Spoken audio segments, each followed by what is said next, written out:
স্বর্ণকার, স্বর্ণ যেমন স্বর্ণের দোকানের মধ্যে আগুন এবং গ্যাস দিয়ে স্বর্ণগুলিকে মজবুত করা হয়, আল্লাহর ঘর পর্যন্ত কোনো বান্দা বান্দানি গেলে আল্লাহ পাক তাকে গুনাহমুক্ত করে দিয়ে একজন পরিপূর্ণ বান্দা হিসাবে আবার ফিরিয়ে দিবেন। সুবহানাল্লাহ। তা গুনাহ থাকবে না, নাফাকি থাকবে না, যদি যার হজটা যথাযথভাবে যদি আদায় হয়। এই জন্য অন্য একটি হাদিসের মধ্যে আমার নবীজি বললেন, মান হাজ্জা লিল্লাহি ফালাম ইয়ারফুস ওয়া লাম ইফসুক রাজা'a কায়াউমি ওয়ালাদাতু উম্মুহু। যে ব্যক্তি আল্লাহর জন্য নিবেদিতভাবে সর্বপ্রকার পাপ এবং অন্যায় কাজ থেকে অশ্লীলতা মুক্ত হয়ে হজ আদায় করবে, সেই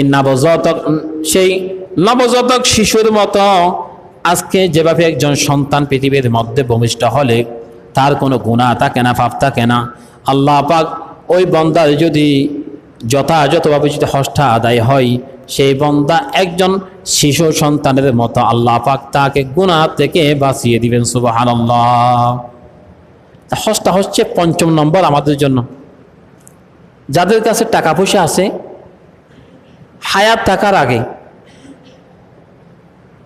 আমার যখন মালাকুল মউত কখন আসবে সেটা কোনো নিশ্চিত নাই। হজটা হচ্ছে ফরজ একটি ইবাদত।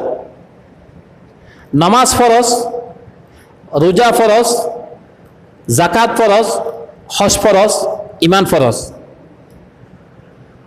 নামাজটা হচ্ছে যাদের কাছে টাকা পয়সা না তার জন্য ফরজ।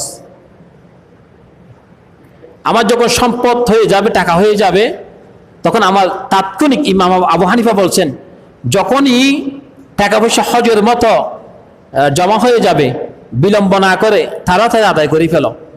যেহেতু তোমাদের হায়াতের কোনো নিশ্চিত নাই, হায়াতের কোনো বাজেট নাই, তুমি কয়দিন হায়াত পাবা। যদি এই ফরজ ইবাদত যদি কেউ যদি বিলম্ব করে, সে যদি মারা যায়, আল্লাহর হুকুম না মানার কারণে তাকে জাহান্নামে যেতে হবে। আমার কোটি কোটি টাকা আছে, আমার কিন্তু হায়াত নাই, আমি চলে গেলাম, হজ আমারটা আমি আদায় করলাম না, আমি অন্যজনকে হজ করাইলো, এটা আমার মতো করে অন্য কেউ আদায় করবে না। বারাটিয়া যিনি থাকে, তিনি কি মালিকের মতো কি মূল্যায়ন করে নাকি বাসা বাড়িতে? একজনের গাড়ি অন্যজনের চালাইতে নেই, সে কি নিজের মতো করে গাড়ি চালায় নাকি যা মন চায় তা চালায়, নাকি নিজের মালিকের মতো করে চালায় না? বারাটিয়া নিজের মালিকের মতো না। এই জন্য আমি যদি কাউকে যদি পাঠাই হজ করার জন্য, সে আমার মতো করে করবে না। আমি তো আল্লাহর কাছে চাইবো, আল্লাহ তুমি আমার গুনাহ মাফ করে দাও। এখন যাকে পাঠাবে তার যদি গুনাহ থাকে, অন্যদের গুনাহ মাফ হবে না। এই জন্য আল্লাহ পাক আমাদেরকে কুরআনুল কারীম দিয়ে জানিয়ে দিলেন, ربنا ظلمنا أنفسنا وإن لم تغفر لنا وترحمنا لنكونن من الخاسرين। ও বান্দা, তুমি নিজের জন্য গুনাহগুনি মাফ চাও এবং তোমার পরিবার পরিজন আহালিয়ালদের গুনাহ মাফ চাও, উম্মতি মুহাম্মদের জন্য গুনাহ মাফ চাও। তোমার গুনাহ যদি মাফ না হয়, অন্য কারো গুনাহ মাফ হবে না। নিজের গুনাহ মাফ না হলে অন্য কারো গুনাহ মাফ হবে, এটা কোনো নিশ্চিত নাই। এই জন্য হজটা আদায় করতে হবে, যার হজ তাকে করতে হবে। যখনই টাকা হবে তখনই চলে যেতে হবে।